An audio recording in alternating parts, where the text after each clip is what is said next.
Samantala, may panibagong low pressure area ang namataan ng pag-asa sa bahagi ng Mindanao. Iiral umano ito ngayong weekend. Kaya alamin natin ang magiging lagay ng panahon sa mga susunod na oras. Mula po yan sa aming kasamang si April Enerio, Pag-asa DST. April, magandang hapon sa iyo.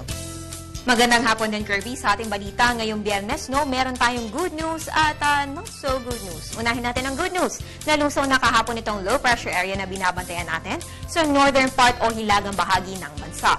Not so good news, may panibagong sama na naman ang panahon na mataan sa malayong silangan ng Pilipinas. Ayon sa Pag-asa, namataan ang low pressure area sa layong 1,340 kilometers east ng Southern Mindanao, kung saan nakapalob ito sa umiiral na Intertropical Convergence Zone. Sa ngayon, malayo pa naman ang naturang weather disturbance, kaya tuloy lang tayong magmumonitor sa ating weather conditions. Ang tanong, bakit sunod-sunod ngayon ang mga sama ng panahong namumuo sa loob at labas ng ating area of responsibility? Inalam natin yan kay Pag-asa Weather Forecaster Alzar Aurelio.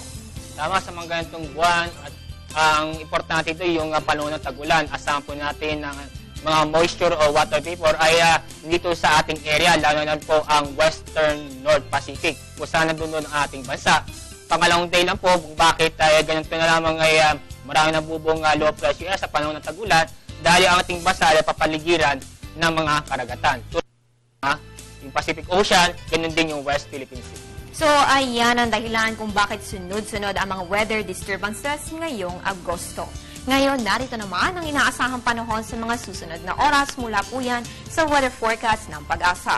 Ayon dito, humina ang epekto ng southwest monsoon dito sa may western section ng Western Luzon. Kaya asahan lamang ang ilang pag-ulan sa Mimaropa at western Visayas, kung saan maulap pa rin ang kalangitan. Samantala, ang natitirang bahagi ng Pilipinas, kabilang na ang Metro Manila, ay makaranas ng partly cloudy to cloudy skies with isolated rain showers or thunderstorms na kadalasan nararanasan pagsapit ng hapon o gabi. So in short, kumpara sa mga nakarang araw, ay nag-improve naman kahit papano ang ating panahon.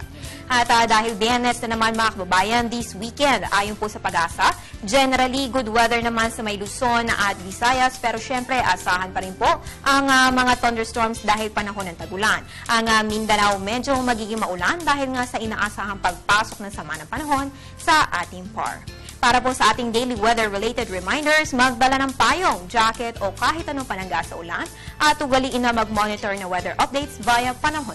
Narito ang pagtaya ng panahon sa mga pangunahing lungsod ng Pilipinas para sa mga susunod na oras. Simulan po natin sa Luzon.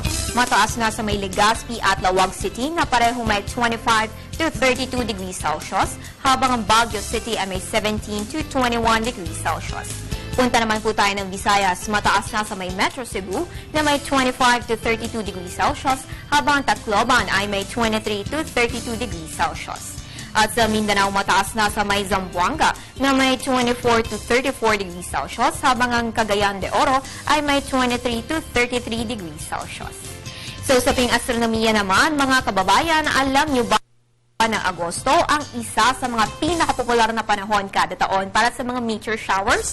Well, actually, ngayong buwan masasaksihan ang sikat na Perseids meteor shower. So, sa mga interesadong makakita na nabanggit na astronomical phenomena, ayon sa Pag-asa Astronomical Diary, ang peak ng Perseids meteor shower ay sa late evening at early morning ng August 12 to 13, isang araw pagkatapos ng full moon. Abangan ang mga susunod na weather updates kasama si weather lover Amor La Rosa, hatid sa inyo ng Panahon TV Express. At yan ang pinakahuling balita mula dito sa Pag-asa DOST. Ako po ang inyong weather girl April Enerio para sa Telebisyon ng Bayan. Balik sa Kirby at happy weekend.